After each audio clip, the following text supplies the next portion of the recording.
તો સુરેન્દ્રનગરમાં કોંગ્રેસ દ્વારા ખેડૂત મહારેલીમાં પદયાત્રા યોજવામાં આવી। 2 કિલોમીટર જેટલી ખેડૂત મહારેલીમાં પદયાત્રાનું આયોજન કરવામાં આવ્યું। શહેરના આંબેડકર ચોકથી કલેક્ટર કચેરી સુધી વિશાળ રેલી નીકળી। ખેડૂતોના મુદ્દે રેલીનું આયોજન કરવામાં આવ્યું। ગુજરાત કોંગ્રેસ પ્રદેશ સેવા દળના અધ્યક્ષ પ્રગતિ આહિર પણ પદયાત્રાની રેલીમાં જોડાયા। જિલ્લાભરમાંથી ખેડૂતો પણ મહારેલીમાં જોડાયા। સાથે જ ખેડૂતોના પડતર પ્રશ્નો જેવા કે ખેડૂતોના પાક નિષ્ફળ જવાનું વળતર, ડીએલઆરમાં માપણી અંગેના પ્રશ્નો સાથે રેલી યોજાઈ હતી।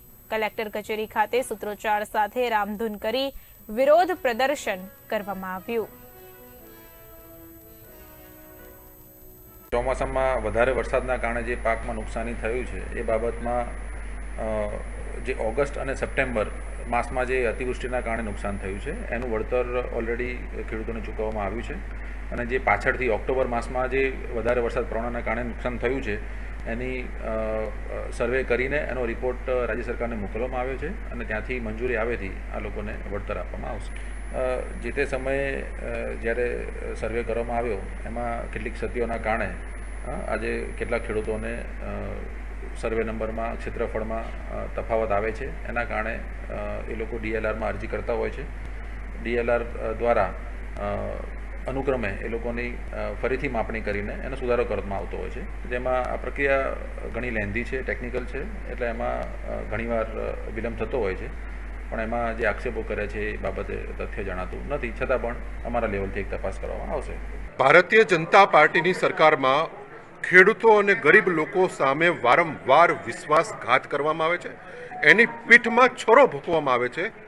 એક તરફ ખેડૂતોનો સંપૂર્ણ પાક નિષ્ફળ ગયો હોય, કુદરતનો પ્રકોપ હોય, એવા સમયે સરકારે માયબાપ હોય છે અને ગરીબ જનતાને સરકાર માટે અપેક્ષા હોય છે કે આ સરકાર ક્યાંક અમારી વહારે આવશે।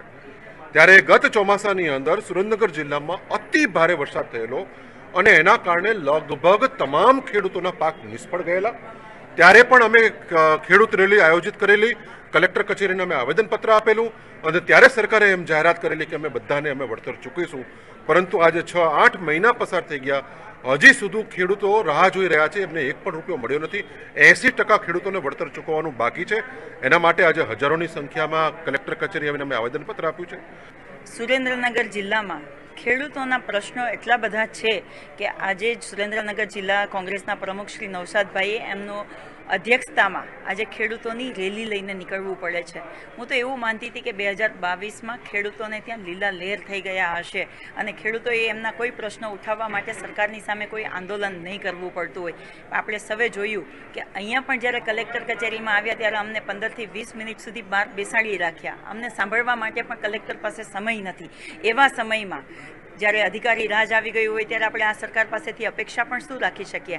આ સરકાર માત્ર ને માત્ર ખેડૂત વિરોધી સરકાર છે। એટલા જ માટે એક સમયમાં એ 3 કાળા કાયદા લઈને પણ આવી હતી, ખેડૂત વિરોધી માનસિકતા એમણે બતાવેલી હતી અને આજે પણ સુરેન્દ્રનગર જિલ્લામાં જ્યારે અતિવૃષ્ટિના કારણે ખેડૂતોના પાકને નુકસાન ગયું છે ત્યારે એમને વળતર આપવાની વાત આવે છે ત્યારે 2-4 મળતિયા ખેડૂતોને એ લોકો સહાય આપી દે છે, પણ જે ખેડૂતોને જરૂરિયાતવાળા છે એમને સહાયથી વંચિત રાખવામાં આવે છે।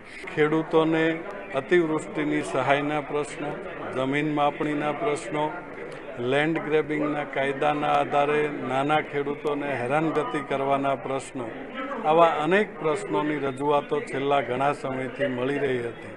એટલે એની રજૂઆત કરવા માટે આજે સામૂહિક ધોરણે કલેક્ટર કચેરી અમે આવ્યા હતા અને એના અનુસંધાને કલેક્ટરશ્રીને એનું આવેદન આપ્યું છે।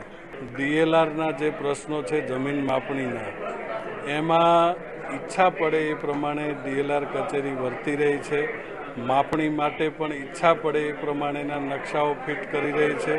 ખરેખર તો જૂની માપણી છે એ સાચી હતી, જ્યારે નવી જમીન માપણી છે એ સમગ્ર સમસ્યાઓનું જડ છે। નવી માપણી રદ કરવા માટેનું આવેદન અમે લોકોએ આપ્યું છે।